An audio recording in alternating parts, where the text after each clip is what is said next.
Hello friends, welcome to this channel. तो चलिए आज मैं अनुष्का अग्रवाल कंटिन्यू करूंगी हमारा क्लास 9th आईसीएसई कंप्यूटर का chapter that is conditional construct in Java, जिसको हम लोग डिसीजन मेकिंग स्टेटमेंट भी बोलते हैं। इसके पहले मैंने इस चैप्टर से रिलेटेड 3 वीडियोस बना दिए हैं already, like part 1, part 2, part 3, जिसमें मैंने इसके बेसिक कॉन्सेप्ट, बेसिक क्वेश्चंस इस चैप्टर से आने वाले ऑलरेडी डिस्कस कर दिए, लाइक आउटपुट प्रिंटिंग क्वेश्चन। इसके आज हम लोग जितने भी इंपॉर्टेंट प्रोग्राम आते हैं इस चैप्टर से, जितने भी अप्रॉक्स हम सभी डिस्कस कर लेंगे। अगर आज के वीडियो लेक्चर में कंप्लीट नहीं हो पाएंगे तो एक और वीडियो लेक्चर बनाऊंगी मैं, जिसमें और अच्छे प्रोग्राम लेके आने हैं। आज जितने इंपॉर्टेंट हो सकेंगे अप्रॉक्स सभी डिस्कस करने की हम कोशिश करेंगे। तो चलिए स्टार्ट करते हैं बेसिक प्रोग्राम से। और एक बात ध्यान रखिएगा, जो हम लोग प्रोग्राम बनाएंगे ना, से अगर मैंने प्रोग्राम इफ का लिया है तो इफ वाले प्रोग्राम को इफ एल्स में भी बनाना है और स्विच में बनाना है। जितने ज़्यादा हो सकेंगे उतने हमें मेनली कॉन्सेप्ट पकड़ना है। इफ के प्रोग्राम में क्या होता है, सिर्फ इफ लगा होता है। इफ एल्स में इफ और एल्स दोनों, ट्रू एंड फॉल्स दो कंडीशन। स्विच में क्या होता है, यूजर डिफाइन होता है। पहली बात वो इक्वल टू को चेक करता है। जैसे हमने इफ एल्स का एक प्रोग्राम डिस्कस किया था, लाइक मंडे ट्यूसडे वाला या वीक के नेम्स वाला, तो उसमें हमने इफ एल्स में बनाया था प्रोग्राम और स्विच में बनाया था सिमिलर प्रोग्राम को। वैसे अगर कुछ कंडीशन होगी तो हम लोग स्विच में भी कन्वर्ट करके उसे बनाएंगे। हमें प्रोग्राम का मेनली बेसिक पकड़ना है और बेसिक स्ट्रॉन्ग करना है। अगर हमसे बेसिक बनता है ना प्रोग्राम का, तो एग्जाम में आने वाले सारे प्रोग्राम फोड़ देंगे, हम लोग सब कर लेंगे। तो चलिए स्टार्ट करते हैं। एक आज मैं सबसे पहले सिंपल प्रोग्राम लूंगी। ऑलरेडी आपसे ये वाला बन जाना चाहिए programme.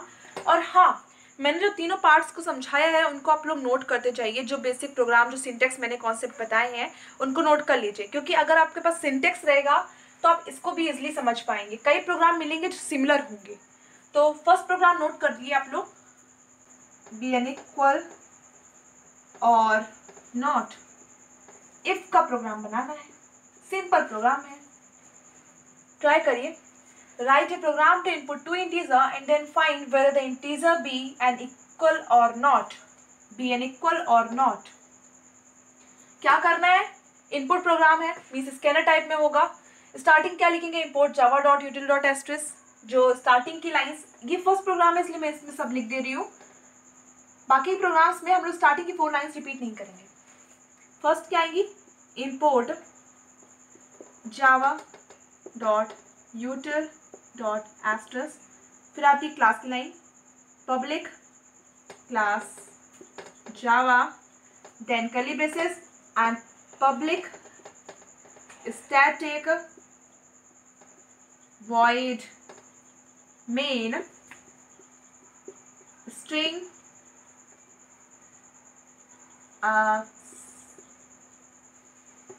square braces, and then we can open one more curly braces and then we write scanner line, scanner s equal to।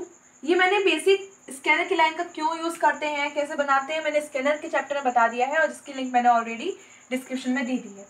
अगर आपने बेसिक प्रोग्राम के चैप्टर्स नहीं देखे हैं मेरे, तो मैंने उनकी भी लिंक दी हुई है, आप उनको देख लीजिए, जिससे आपको ये आगे के प्रोग्राम इसलिए समझ पाएंगे आप। Scanner S equal to new scanner system dot in, already हो गया। फिर क्या करना है, इनपुट करनी है 2 इंटीजर को। कोई भी 2 इंटीजर ले लो, इंटीजर के लिए कोई भी 2 वेरिएबल ले लो, फिर उनको इनपुट करेंगे। मतलब किस स्कैनर में होगा, मैंने से ए और बी ले लिए 2 वेरिएबल, इन दोनों को ना स्कैनर क्लास में डिक्लेयर कर दो। मतलब बस SOPLN system dot out dot println enter A के लिए क्या लिखेंगे, ए इक्वल टू INT है ना। देखो एक बात ध्यान रखना, यहाँ पे INT का आई स्मॉल होता है, बट जब हम लोग स्कैनर डिक्लेरेशन करते हैं ना तो क्या लिखते हैं, A equal to next dot INT, next dot int, and then we can open and close circle bracket and then semicolon। यहाँ पे INT का आई जो है ना कैपिटल होगा। इसमें जो हम लोग कैपिटल आई लेंगे, यहाँ पे स्मॉल आई लिया है, यहाँ पे कैपिटल आई लेंगे। ऐसे dot next INT, then we can close and open and close circle braces and then semicolon। Similarly हम लोग B को डिक्लेयर कर लेंगे, यहाँ पे A हो गया, यहाँ पे मैं B कर रही हूँ, ठीक है। Okay, first of all SOPLN enter B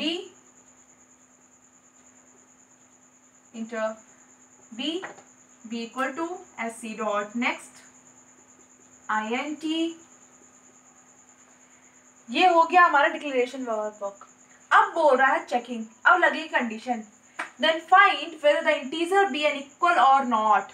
ये दोनों इंटीजर जो हमने डिक्लेयर किए a एंड b, ये दोनों इक्वल है कि नहीं है ये फाइंड करना है।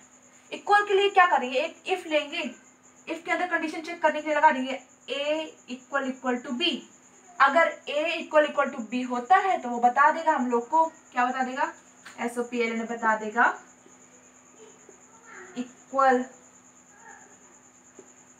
ठीक है, एक और इफ लगा दो, सिर्फ सिंपल इफ का प्रोग्राम इसलिए दो इफ लगेंगे। इफ एल्स का प्रोग्राम होता तो हम लोग क्या लगाते हैं, यहाँ पे इफ लगा दिया, यहाँ पे एल्स लगा देते हैं, कोई कंडीशन ही नहीं चाहिए पड़ती। बट हाँ, सिंपल इफ के प्रोग्राम में दो बार इफ लगते हैं, दोनों में कंडीशन होती है, इफ के साथ कंडीशन जरूरी है। दूसरा डालेंगे if a equal equal to b then equal, otherwise if a is not equal to b, मतलब दूसरी कंडीशन तो यही होगी ना, a या फिर a is not equal to b। एक ही कंडीशन हो सकती है ना, a या फिर b के इक्वल होगा या a b के इक्वल नहीं होगा, कुछ और डिजिट होंगी। सिमिलरिटी एक ही बार होगी, अगर सिमिलरिटी हुई तो इक्वल हो जाएगा, अदरवाइज अगर सिमिलरिटी नहीं हुई तो नॉट इक्वल टू प्रिंट कर देंगे हम लोग। So PLN not equal to, simple, and we had opened two braces here so we can close here two braces। ये हमारा सिंपल प्रोग्राम था इफ का। अगर अभी यही प्रोग्राम हम इफ एल्स में बनाए, अगर क्वेश्चन कह देता है कि इफ एल्स में बनाना है प्रोग्राम, तो क्या करना है, सिंपल ये लाइन इरेज करके इस लाइन की जगह एल्स लगा देंगे, और एल्स में कोई कंडीशन नहीं होती तो कंडीशन नहीं देंगे, कोई कंडीशन नहीं देंगे। ये तो आप सब जानते हैं प्रोग्राम, अगर तुम्हारी डिजिट दो तो तुमने डिजिट दी, ठीक है, अगर तुम्हारी डिजिट्स इक्वल नहीं है तो ऑलरेडी ऑफकोर्स ये जो है ना नॉट इक्वल टू होंगी, अगर इक्वल नहीं है तो नॉट इक्वल टू होंगी। यार तुम समझो, सिंपली सोचो यार, अगर इक्वल है तो इक्वल, नहीं है तो नहीं है, इफ एल्स में हो गया। अब एक नया क्वेश्चन लेते हैं, तो सिंपल प्रोग्राम हो गया, कुछ मजेदार लेते हैं, थोड़ा लगे कि हाँ प्रोग्रामिंग कर रहे हैं। लाइन डिवाइड कर लीजिए। ये है हमारा क्वेश्चन 2। फर्स्ट क्वेश्चन को हमने दो तरह से सॉल्व किया, इफ में और इफ एल्स में। सेकंड को भी देखते हैं, राइट, ट्राई करिए, ट्राई करिए।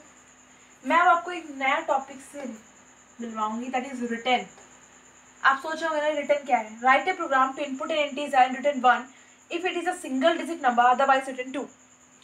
एक कोई नंबर इनपुट करेंगे, इसको नया क्लास में देंगे वो, अगर तुम्हारा वो नंबर, ऐसी कोई कंडीशन लगाओ और चेक करो, अगर तुम्हारा नंबर सिंगल डिजिट का नंबर है तो रिटर्न 1 आना चाहिए, और अगर वो सिंगल डिजिट का नहीं है, 2 डिजिट 3 डिजिट 4 डिजिट जितने भी डिजिट का है, अगर सिंगल डिजिट का नहीं है तो रिटर्न 2 आना चाहिए। बस मेनली समझते हैं कि रिटर्न है क्या। देखिए अभी इस चैप्टर में वैसे रिटर्न के बारे में मैंने नहीं बताया है, इसके next chapter that is looping में हम लोग इसका ब्रीफ डिस्क्रिप्शन देखेंगे, बट मैं शॉर्ट ओवरव्यू दे देती हूँ इसका। रिटर्न कीवर्ड जो है ना, ये एक तरह का जो system dot out dot println की जो हम लोग लाइन लिखते हैं ना प्रिंटिंग के लिए, वो कुछ ऐसा काम करता है। अगर हमने ना क्वेश्चन में इफ की कोई कंडीशन देने के बाद अगर हमने लिख दिया रिटर्न 1, तो तुम्हें ना बिना system dot out dot println line लिखने के बजाय उसकी उस लाइन के बिना भी तुम्हारा आंसर मिलेगा तुम्हें 1, या अगर 2 लिखते हैं तो 2। एक प्रोग्राम फ्रेम करते हैं, उसमें समझते हैं, ठीक है। सिंगल डिजिट नंबर कहाँ से कहाँ तक होते हैं, 0 से लेकर 9 तक के जितने नंबर होते हैं वो सिंगल डिजिट होते हैं, 10 से 99 तक के डबल डिजिट नंबर का था। हमें ऐसी कंडीशन बनानी है कि 0 से लेकर 9 तक के नंबर जो है अगर मिलते हैं तो कंडीशन में क्या प्रिंट होगा, रिटर्न 1 होगा। अगर उससे ज़्यादा है या कम है तो रिटर्न क्या प्रिंट होगा, 2 प्रिंट होगा। चलिए प्रोग्राम फ्रेम करते हैं।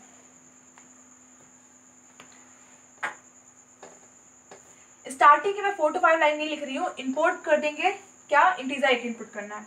एक इंटीजर ले लीजिए, जैसे मैंने ले लिया नम वेरिएबल ले लिया, इसको मैंने स्कैनर में डिक्लेयर कर लिया। अभी समझ लीजिए आप लोग, स्टार्टिंग की मैं 4 से 5 लाइन जो है नहीं लिख रही हूँ।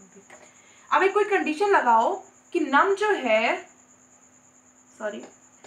जो है वो ग्रेटर देन हो या इक्वल टू हो 0 के, और नम जो है और नम एंड, ये वाला ऑपरेटर जानते हैं कौन सा ऑपरेटर है, लॉजिकल एंड। मैंने इसका यूज बताया है। इस ऑपरेटर में क्या होता है, अगर दोनों कंडीशन में से कोई एक कंडीशन भी ट्रू होती है, इन दोनों में से कोई एक कंडीशन भी ट्रू होती है तो या और दूसरी कंडीशन फॉल्स होती है, अगर कोई एक कंडीशन में से मान लीजिए अगर एक कंडीशन में कोई फॉल्स होती है ना तो पूरा का पूरा ऑपरेटर जो है वो फॉल्स माना जाएगा। अगर एक कंडीशन के साथ दोनों मतलब पूरी जितनी कंडीशन दी अगर ट्रू देगी तभी ट्रू मानेगा, नहीं तो फॉल्स मानेगा। सिंपली समझिए, इसमें सब फॉल्स के थ्रू चलता है, और जो हमारा और ऑपरेटर ये वाला जो मैंने फर्स्ट यूज कर लिया था गलती से, इसमें ये वाला होता है हमारा ट्रू के बेस पे चलने वाला। अभी बेसिक हम लोग ये नहीं देखते कि इस ऑपरेटर को कहाँ यूज करना है, कैसे यूज करना है, क्योंकि मैंने इसका बेसिक डिस्क्रिप्शन ब्रीफ डिस्क्रिप्शन मैंने चैप्टर 4 में दे दिया है ऑलरेडी, और इसका लिंक भी मैंने डिस्क्रिप्शन बॉक्स में दे दिया है। जिन्होंने नहीं देखा है वो आप देख लीजिए। इसको समझते हैं। अगर नम 0 से बड़ा है या 0 के इक्वल है, या फिर नम जो है वो 9 से छोटा है या इक्वल टू 9 है, इसमें ऑपरेटर का कैसे यूज करते हैं? मैथ में हम लोग ऑपरेटर का ऐसे यूज करते हैं ना, पर कंप्यूटर में ऐसे यूज किया जाता है, ठीक है, इसका ध्यान रखना। ऐसे लिख दोगे ना ऐसे वाला तो रॉन्ग हो जाएगा। ये कंडीशन हो गई हमारी, हमें सिंगल डिजिट नंबर को फाइंड करना है। अगर जो हमारी नम की वैल्यू है 0 से बड़ी है, 0 से इक्वल है, या फिर नम की वैल्यू 9 से छोटी है, 9 के इक्वल है, तो क्या प्रिंट होगा? Single digit. ओके, क्वेश्चन में दिया है रिटर्न प्रिंट करने को, तो हम लोग क्या दे देंगे? ऐसे लिखते हैं इसको, return 1 semicolon then we close the braces. अगर रिटर्न की टाइप रिटर्न नहीं दिया होता तो क्या लिखते हैं हम लोग? System dot out dot println, फिर उसके अंदर लिखते हैं single digit number then we close the braces and semicolon. But अगर रिटर्न बोला तो रिटर्न लिखेंगे। फिर क्या लिखेंगे हम लोग? Else return 2।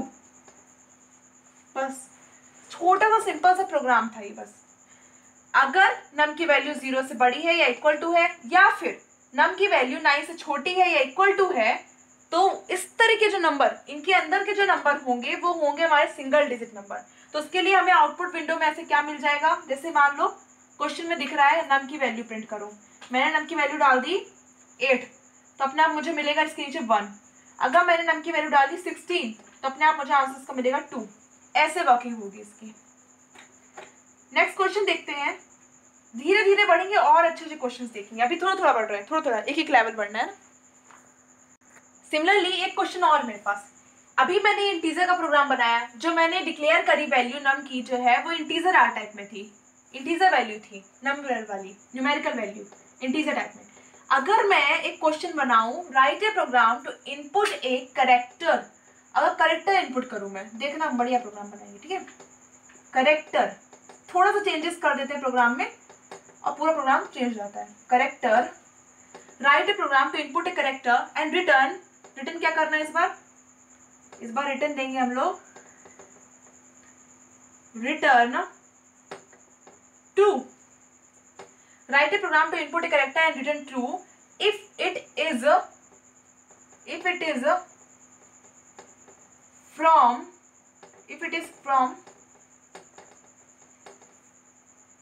E to M। एक कोई कैरेक्टर इनपुट करिए और ट्रू प्रिंट करिए अगर वो कैरेक्टर E से M तक का है। अगर तुम्हारा जो कैरेक्टर तुमने इनपुट किया है ABCDEFGH जो भी तुमने इनपुट किया है, E से लेकर M तक के बीच का कोई नंबर फंसता है तो रिटर्न क्या प्रिंट करेंगे? ट्रू। अदरवाइज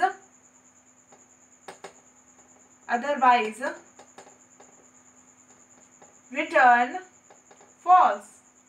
अब इसमें चेंजेस क्या होंगे ये देखते हैं इस प्रोग्राम में। पहली बात तो हमें कैरेक्टर डिक्लेयर करना है, तो कैरेक्टर के अंदर क्या लिखते हैं? चैर लिखते हैं, CHAR। और कोई भी तुम वेरिएबल ले लो चैर के लिए, मैंने जो चैर के लिए वेरिएबल ले लिया A, ठीक है। A के अंदर मैं वो भी कोई भी कैरेक्टर डिक्लेयर कर सकती हूँ। इसमें कंडीशन कैसे चेक होगी? नम, हमारे पास कौन सा वेरिएबल है? हमारे पास वेरिएबल है हमारे पास A, यहाँ भी A लिख लो। चेकिंग क्या करनी है? E से लेकर M तक की। अगर वो, इधर भी देखो, अगर तुम्हारा जो A है वो ग्रेटर देन है या इक्वल टू है E के, एंड लेस देन है और इक्वल टू है किसके? M के, तो क्या प्रिंट होगा तुम्हारा? रिटर्न होगा ट्रू। एल्स क्या प्रिंट होगा? फॉल्स। बस थोड़ा सा हमने क्या चेंजेस किए, इसका डाटा टाइप चेंज कर दिया, वेरिएबल का नाम दूसरा लिया, वेरिएबल चेंज कर दिया और वैल्यूज चेंज कर दी, E और M ले ली। अब तुम जब इनपुट करोगे A की वैल्यू, A के अंदर कोई भी कैरेक्टर जब तुम इनपुट करोगे तो चेकिंग करेगा कि अगर तुम्हारा इनपुट किया हुआ कैरेक्टर E से बड़ा है या E के इक्वल है, या फिर M से छोटा है या M के इक्वल है, तो रिटर्न क्या मिलेगा? ट्रू। आंसर मिल जाएगा तुम्हें ट्रू, अदरवाइज आंसर मिलेगा फॉल्स। यहाँ सेमीकोलन होगा। थोड़ा सा चेंजेस किए, इंटीजर टाइप का वेरिएबल हमने देखा, अभी इंटीजर वाला डिस्कस कर लिया, कैरेक्टर वाला डिस्कस कर लिया। अब एक और नया प्रोग्राम लेके आते हैं, इसमें हम लोग कैरेक्टर को ना अभी क्या होगा तुमसे क्वेश्चन में ना, तो तुम आउटपुट विंडो ओपन करोगे तो एक क्वेश्चन में तुमसे बोलेगा कि ए की वैल्यू इनपुट करो। मान लो तुमने ए की वैल्यू दे दी आई, तुम्हें आंसर मिल जाएगा ट्रू, ठीक है। अगर तुमने ए की वैल्यू दे दी जेड तो आंसर क्या मिल जाएगा, फॉल्स। ऐसे वर्किंग होगी। अब एक काम करते हैं, कुछ ऐसा प्रोग्राम बनाते हैं जिसमें अगर तुमने ये वैल्यू दी जेड तो तुम्हारा वो पहले बात तो चेक करके बताएगा कि ये जो तुमने वैल्यू दी है वो कैपिटल लेटर है कि स्मॉल लेटर है, मतलब कि अपर केस है कि लोअर केस है। अगर अपर केस है तो उसको लोअर केस में कन्वर्ट करके देगा, और लोअर केस है अगर तो उसे अपर केस में कन्वर्ट करेगा। मतलब तुम्हें ना उसका केस बदलना है, कैपिटल लेटर से लेकर स्मॉल लेटर। कैपिटल में अगर वैल्यू है तो स्मॉल लेटर में बदलना है, स्मॉल में है तो कैपिटल में बदलना है। कैसे होगा उसका प्रोग्राम देखते हैं। फर्स्ट ऑफ ऑल आप इसको नोट कर लीजिए, फिर देखते हैं। हो गया, चलिए क्वेश्चन देखते हैं एक तो। पहला क्वेश्चन हम लोग लेंगे एक ऐसा जिसमें हम लोग करेक्टर इनपुट करेंगे, जिसमें वो करेक्टर को चेक करके बताएगा कि जो आपने करेक्टर इनपुट किया है कि वो जो है लोअर केस है कि अपर केस है, मतलब कैपिटल लेटर है कि अपर केस लेटर है, सॉरी कैपिटल लेटर है कि स्मॉल लेटर है, अपर केस लोअर केस। अपर केस लोअर केस माइंड में बिल्कुल बैठा लो, तुम लोग रट लो कि हाँ अपर केस क्या कैपिटल कहलाते हैं और लोअर केस मतलब स्मॉल। और आस्की कोड की वैल्यूज मैंने मेमोराइज करवाई थी चैप्टर 4 में कि कैपिटल ए से कैपिटल जेड की 65 से 90, स्मॉल ए से स्मॉल जेड 97 से 122, 65 97 65 97। कैपिटल ए और स्मॉल ए की वैल्यू याद रखोगे तुमको पूरी बन जाएगी आस्की में। पहले कौन सा प्रोग्राम बना रहे हैं, एक करेक्टर इनपुट करना है और फिर बताना है कि वो जो करेक्टर हमने इनपुट किया है वो अपर केस में है कि लोअर केस में है। फिर उस अपर केस वाले को कैसे चेंज करें लोअर में और लोअर वाले को अपर में, ये देखेंगे। फर्स्ट ऑफ ऑल प्रोग्राम बनाइए आप लोग, नोट करिए। क्वेश्चन हमारा 3 है, थर्ड प्रोग्राम ये, ठीक है। राइट ए प्रोग्राम, हो गया। Write a program to input a character, check and print whether it is in upper case letter or lower case letter. बनाए प्रोग्राम, पहले आप लोग ट्राई करिए एक बार, देखिए बनता है कि नहीं बनता है, पर ट्राई करिए आप लोग, चीटिंग नहीं, ट्राई करो। वीडियो को पॉज करिए, ट्राई करिए प्रोग्राम को। हो गया, चलिए बढ़िया। कैरेक्टर को इनपुट करने के लिए क्या करते हैं हम लोग, चेयर, डाटा टाइप चेयर होता है। कौन सा वेरिएबल क्या ले लें, एम ले लिया, चलो ठीक है, वेरिएबल एम ले लिया। पहली कंडीशन लिखो, हमें क्या चेक करना है, कैपिटल है कि स्मॉल है। एम अगर बड़ा है या इक्वल टू है कैपिटल ए के तो क्या कहलाएगा, एंड एम जो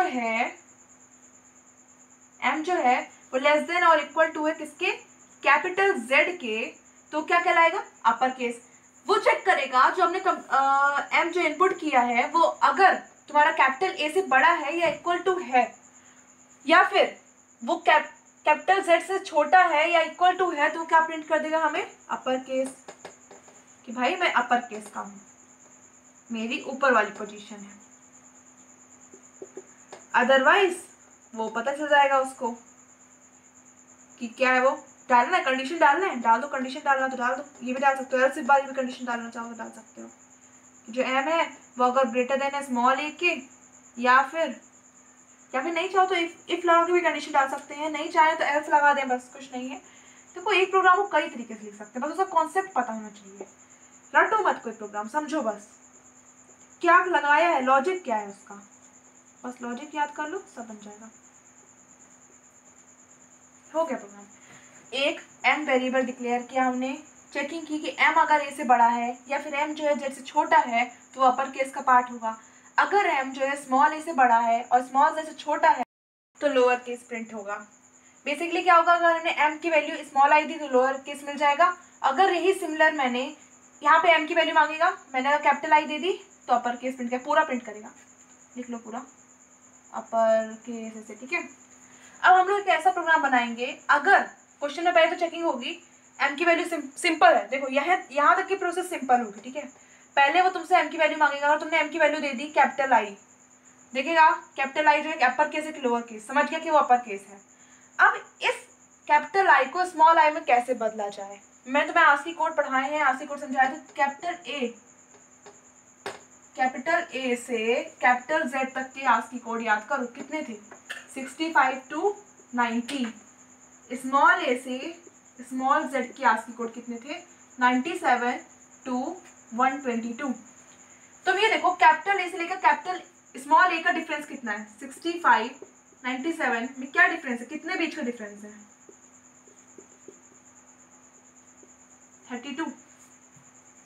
अगर तुम आई की जो वैल्यू है उसमें 32 को ऐड कर दो तो वो एक लोअर केस की वैल्यू बन जाएगी। आई की वैल्यू क्या होती है, आप खुद कैलकुलेट करिए। ए जो होता है वो 65 होता है, बी के तुम डिफरेंस करने पे 32 वैल्यू मिल गई। आप कैलकुलेट करो, इससे नहीं पता चल गया जो 32 है ना, इनका बीच का डिफरेंस है। अगर हम कैपिटल ए में मतलब जिसकी वैल्यू 65 उसमें अगर हम 32 65 में अगर 32 ऐड करते तो क्या बन जाता, एक स्मॉल ए कैरेक्टर, एक स्मॉल कैरेक्टर वाले ए की वैल्यू मिल जाती, दैट इज 97। सिमिलरली अगर तुम्हारे क्वेश्चन में कैपिटल आई दिया हुआ है जो अपर केस का पार्ट है, ठीक है, तुम ये देखो अगर कैपिटल आई दिया है, चेकिंग करने के बाद पता चला कि वो अपर केस का पार्ट है, तो उसमें हम लोग अगर 32 ऐड करते हैं, आई की वैल्यू में 32 को ऐड कर दें तो एक स्मॉल आई बन जाएगा। तुम लोग पहले कैलकुलेट करो कि आई कौन सा नंबर आएगा, ए का 65, बी का 66, सी का 67, डी 68, ई 69, एफ 70, देन जी 71, एच 72, आई 73। अगर 73 में 32 को ऐड करूँ कितना मिल जाएगा, 105। 105 जो है वो किसके इक्वल होता है, स्मॉल आई कैरेक्टर के। इससे हमें एक लॉजिक मिल गया। देखो लॉजिक पकड़ना है हमें, ऐसा क्या लॉजिक लगाएं जिससे ना तुम्हारा जो अगर कैपिटल आई है तो स्मॉल आई में चेंज हो जाए, स्मॉल आई कैपिटल आई में चेंज हो जाए। लॉजिक पकड़ना है, लॉजिक देखो।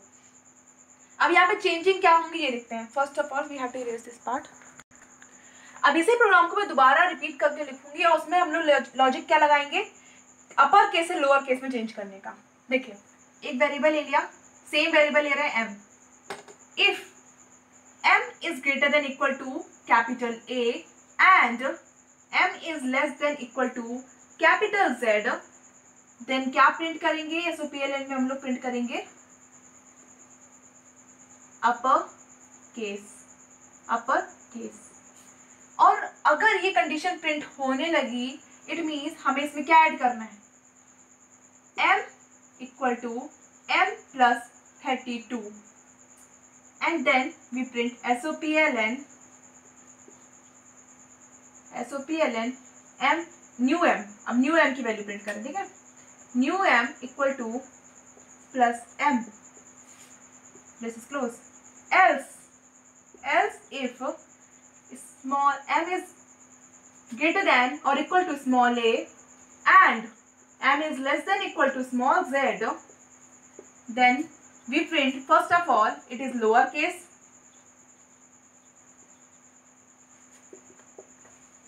अब ये देखो इन दोनों का डिफरेंस हमें क्या पता चला था, कैपिटल ए और स्मॉल ए का बीच का डिफरेंस कितना था, 32। अगर तुम कैपिटल ए की वैल्यू में मतलब कि 65 में 32 ऐड करते हो तो क्या बन जाता है, स्मॉल ए बन जाता है। सिमिलरली अगर तुम स्मॉल ए में 32 माइनस करोगे तो कैपिटल ए बन जाएगा। इतना पता चल गया हमें कि अपर केसेस जितने होते हैं, अपर केस जो होते हैं उसमें अगर हम 32 ऐड करते हैं ना तो वो लोअर केस में चेंज हो जाएंगे। सिमिलरली अगर लोअर केस की वैल्यूज में अगर हम लोग 32 को माइनस करेंगे तो अपर केस में चेंज हो जाएंगे। तो इधर पे हम लोग क्या लिखेंगे, m is equal to m minus 32 और फिर क्या प्रिंट करेंगे, SOPLN न्यू m की वैल्यू, ठीक है, new m equal to plus m।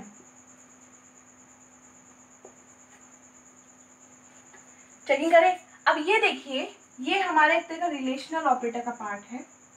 मैंने रिलेशनल ऑपरेटर से पढ़ाया है कि इसको तुम लोग ना इस तरह भी लिख सकते हो, m plus equal to 32 short base में चाहे तो।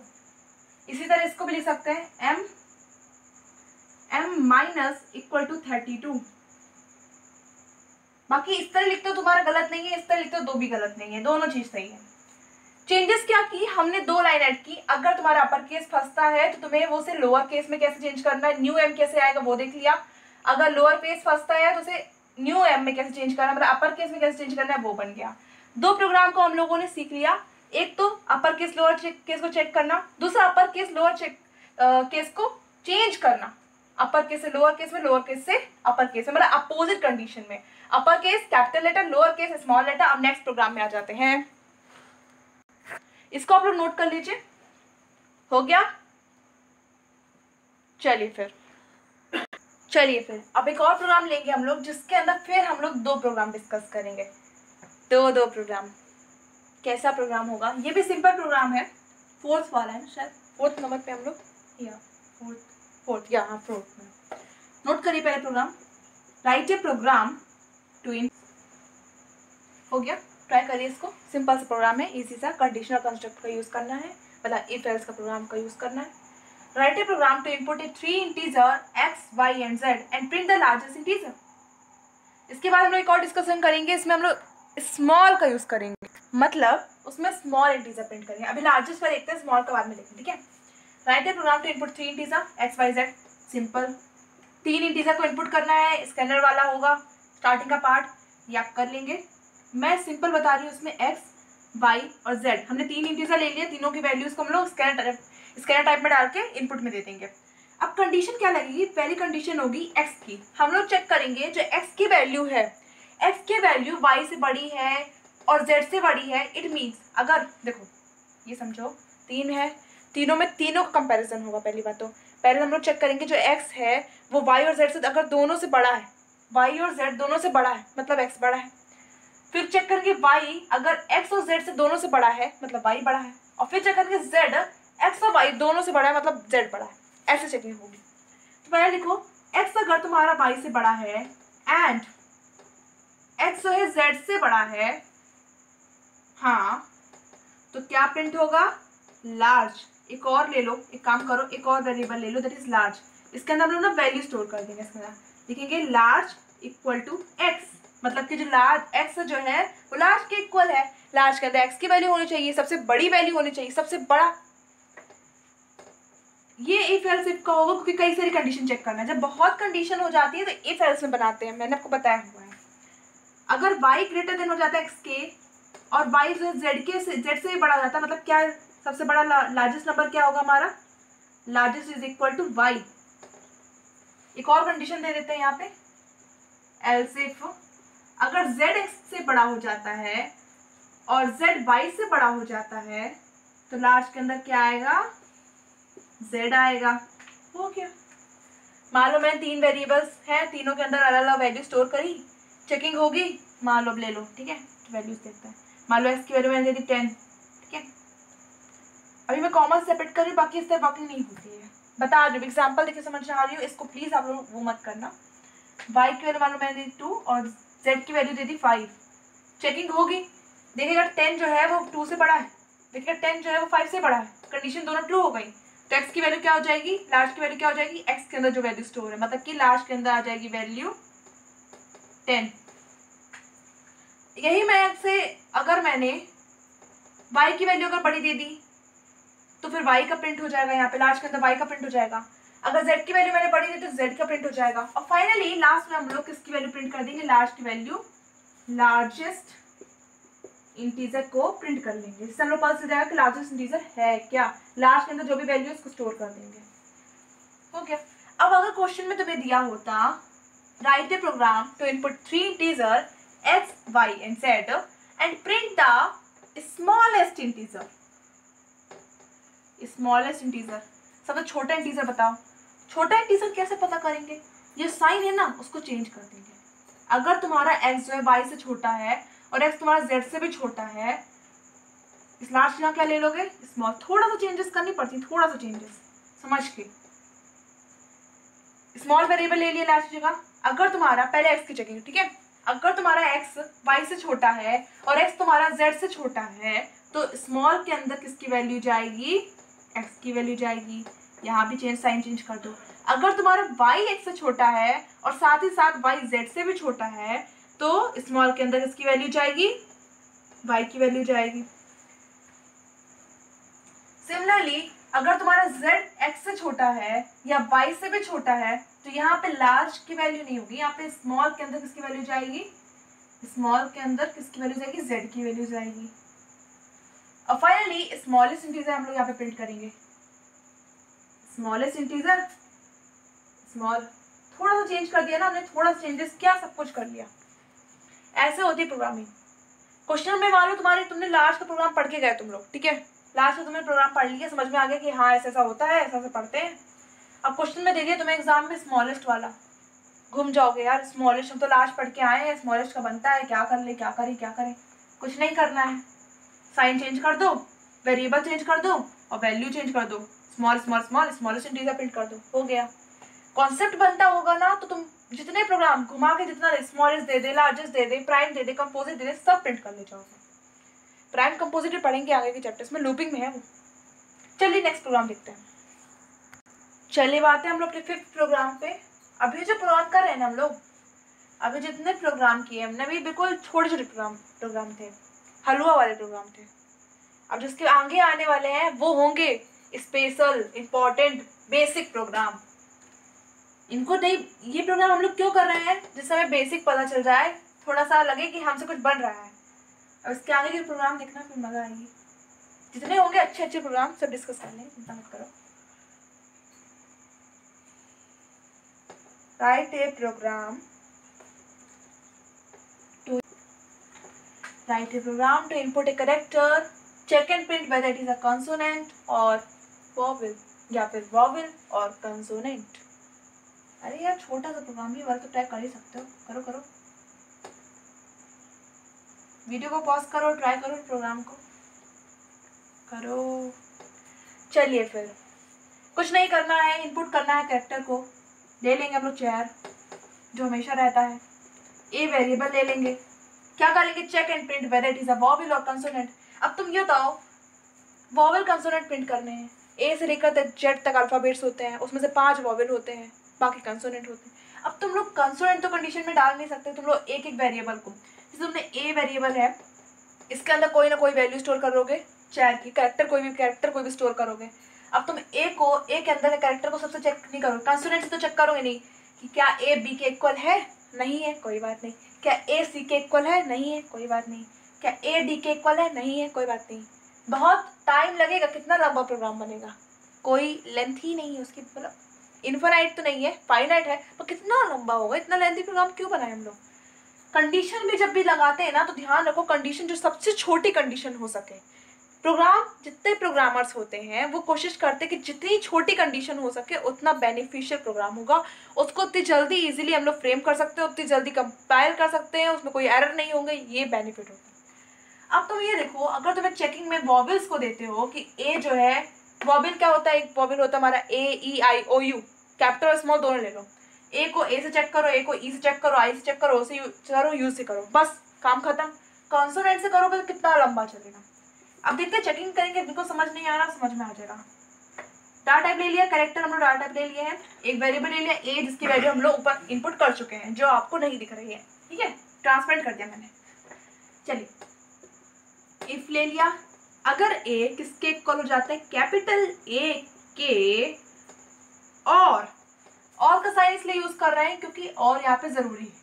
अगर तुम्हारी एक कंडीशन गलती से फॉल्स हो भी जाती है, तुम्हारा आंसर आएगा, ट्रू आएगा।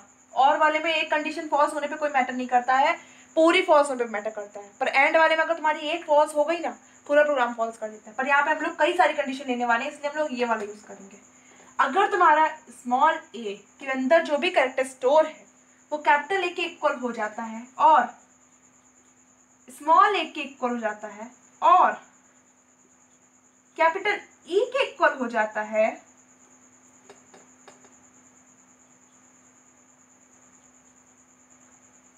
और इसके आगे का, ठीक है, स्मॉल ई के इक्वल हो जाता है, और कैपिटल आई के इक्वल हो जाता है, और स्मॉल आई के इक्वल हो जाता है, और रिपीट कर जाओ,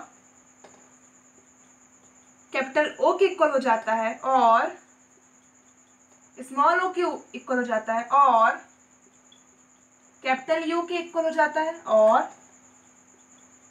स्मॉल यू के इक्वल हो जाता है। बस अब और नहीं बोलना है, अब और नहीं, हो गया पूरा। Capital A, small A, capital E, small E, I O U, A E I O U सब ले लिया हमने। तो क्या प्रिंट होगा हमें प्रिंट होगा वॉवेल, एल्स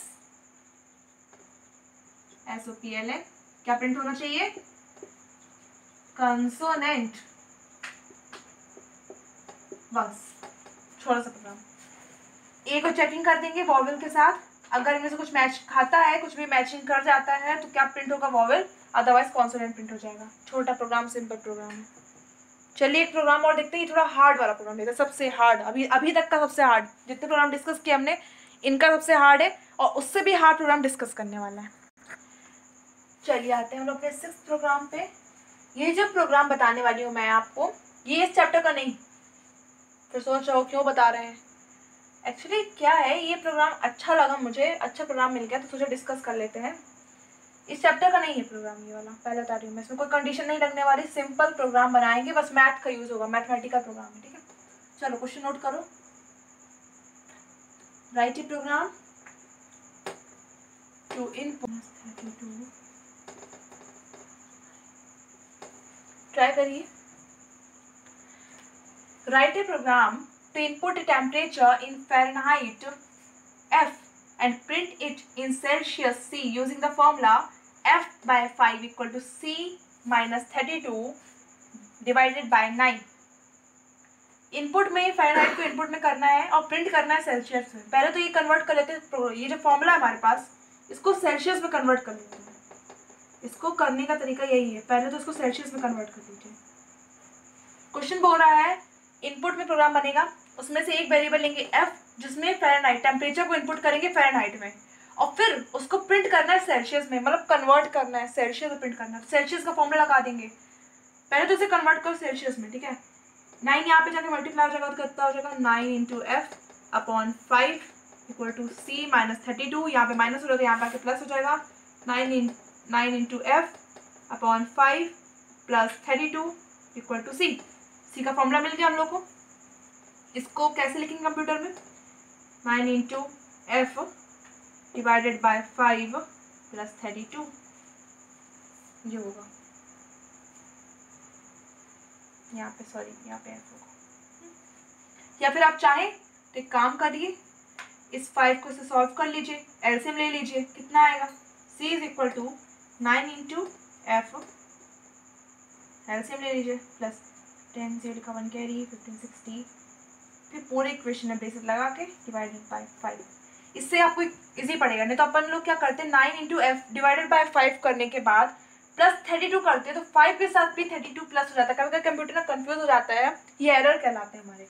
32 के साथ भी 5 को प्लस कर सकता था, इसलिए हम लोग ने क्या किया, एलसीएम ले लिया, सबसे इजी। हाँ, अब प्रोग्राम बनाते हैं। स्टार्टिंग की 4 लाइन्स मैं नहीं लिखूंगी, INT फ़ारेनहाइट डबल में होगा और सेल्सियस में, सेल्सियस भी, F ले लिया, C ले लिया। फ़ारेनहाइट को इनपुट में दे देंगे हम लोग, इनपुट की लाइन क्या होंगी, SOPLN enter the value of temperature in Fahrenheit. फिर क्या लिखेंगे, F equal to SC dot next double dot type है क्योंकि ब्रेसेस ओपन क्लोज सेमीकोलन। फिर फाइनली हम लोग सेल्सियस का फॉर्मूला लगा देंगे, क्योंकि सेल्सियस की वैल्यू हमें जो है ना इनपुट में नहीं लेनी है, इनपुट में नहीं लेनी सेल्सियस की वैल्यू। सो क्या फॉर्मूला था, ये जो हमने फॉर्मूला बनाया था इसको लगा दीजिए, 9 × F प्लस 32 नहीं है सॉरी 160 ब्रेसेस, 2 बार ब्रेसेस होंगे 5, और फिर फाइनली प्रिंट कर देंगे Celsius equal to plus C। हो गया, जो ब्रेसेस ओपन करोगे उनको क्लोज कर देना, हो गया प्रोग्राम। इसको नोट कर लीजिए आप लोग, हो गया। तो चलिए अब हम लोग इस वीडियो का एंड करने वाले हैं यहाँ पे। उसके बाद हम लोग जितने भी इस चैप्टर से आने वाले हार्ड प्रोग्राम है, हार्ड इंपॉर्टेंट प्रोग्राम, उनको डिस्कस करेंगे। आज हम लोगों ने जितने भी बेसिक इंपॉर्टेंट प्रोग्राम थे, एक प्रोग्राम से और कितने प्रोग्राम बना सकते हैं और उनके बेसिक कॉन्सेप्ट, उनसे और कितने लॉजिक निकल सकते हैं, जो एग्जाम के पॉइंट ऑफ व्यू से इंपॉर्टेंट थे मैंने डिस्कस कर दिए। अब इस चैप्टर से आने वाले जो हार्ड वाले प्रोग्राम होते हैं वो डिस्कस करेंगे नेक्स्ट वीडियो लेक्चर्स में। अगर अभी तक आपने मेरे चैनल को सब्सक्राइब नहीं किया है तो कर दीजिए, जिससे आपको मेरे आने वाले वीडियो इजीली मिल सके। And thank you friends for watching my video. अगर आपको कोई भी टॉपिक पे, आज के प्रोग्राम पे कोई भी कन्फ्यूजन है या नहीं समझ में आया तो आप मुझे कमेंट करके बताइए, जिससे मैं इजीली नेक्स्ट वीडियो लेक्चर में जो मैं आऊँगी लेके उसमें आपको इजीली उस टॉपिक को दोबारा क्लियर कर सकूँ। Thank you friends, bye bye.